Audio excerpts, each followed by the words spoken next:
Nandito ako sa public. Try natin kung meron makakilala sa atin dito.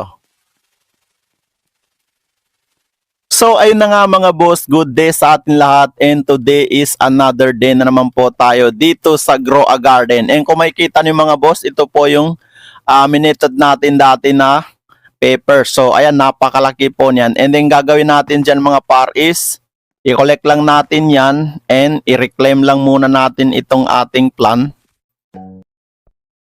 Okay?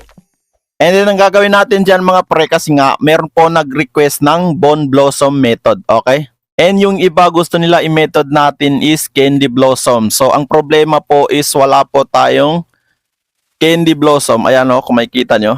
So hindi po tayo nakakuha ng update kasi nga sabi ko nga sa inyo, matagal na po tayo di nakapaglaro ng Grow a Garden. Okay? So titingnan muna natin kung ano yung meron dito sa shop na to.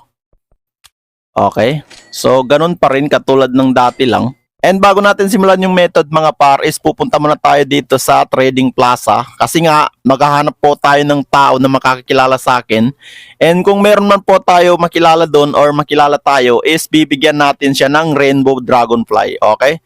So marami po tayo ditong Dragonfly. Puro rainbow na po yan.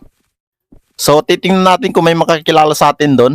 And bibigyan natin ng Dragonfly, okay? And alam niyo mga pre, ang dami po nakabang sa akin sa public kasi nga gusto talaga nilang makakuha ng kahit na anong pet sa atin.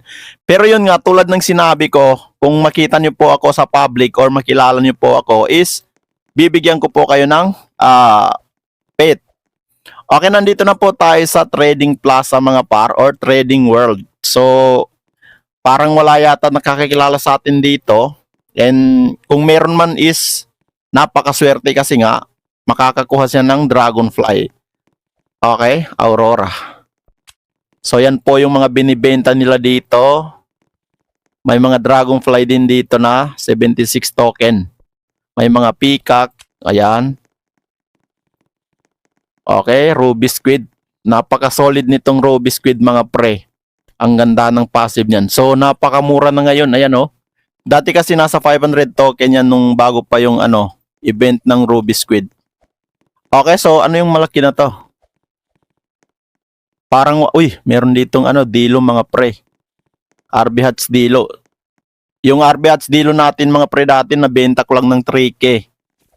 Wala talaga pre. Walang nakakakilala sa atin. Nasa public na po ako mga par. Ayan oh. Nasa public na ako. Check natin.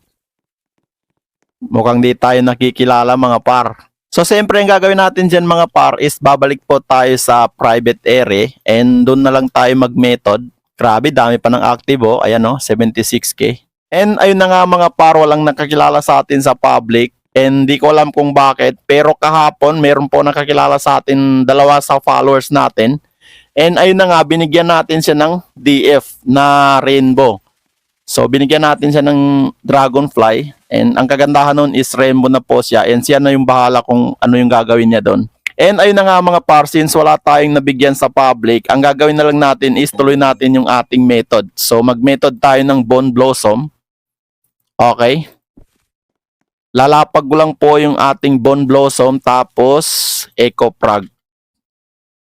Sana yung Echo Frog natin? Ayan o. And then, i-ready na pala natin lahat muna yung kailangan dito. Ayan, yung mga hyper mimic natin. Kailangan yan. Tapos, isang mooncut. Ang gamit pa rin natin method mga pre is itong natin, yung copycat natin. Ayan o, tumubo na. Ang bilis. And then, i-pick na muna natin yung Echo Frog. And kung mag-method kayo mga pre, mas maganda kung meron kayong mga sprinkler. So gagamitin na muna natin yung trowel or kukunin, wait lang. Ayan, ilagay lang muna natin yung trowel kasi mahalaga po yan. Kung sakali sa kabila matulog yung mooncut natin or hindi sila magtitipon-tipon, is pwede natin i-trowel or ilipat. Okay? Yun na nga, simulan na po natin yung ating method. Ang gagawin natin dyan mga pre is ilalapag natin itong mooncut siyempre. Tapos mimic. Ayan. Ganyan lang po yung gagawin natin mga par. And then antay lang natin matulog yung mimic natin. So sana magtitipon-tipon sila. And ayan. Okay. Ililipat ko lang yan mga par and ilalagay natin dito. Tapos harvest. And then ilagay natin yung eco frog. Ay wait lang please. Wag muna. Ayan. Lagay natin yung eco frog. Hindi pa pala na-harvest lahat. Ay dapat pala meron tayong harvest tool. Wag niyong kalimutan yung harvest tool mga para. Ayan. Buti na lang nahabol pa natin yan. Okay. Magkokak na yan. Malapit na. Sana yung ano natin. Iyon. Ang laki ng nagawa natin mga para yan, oh. Kita nyo ba? Sakop garden.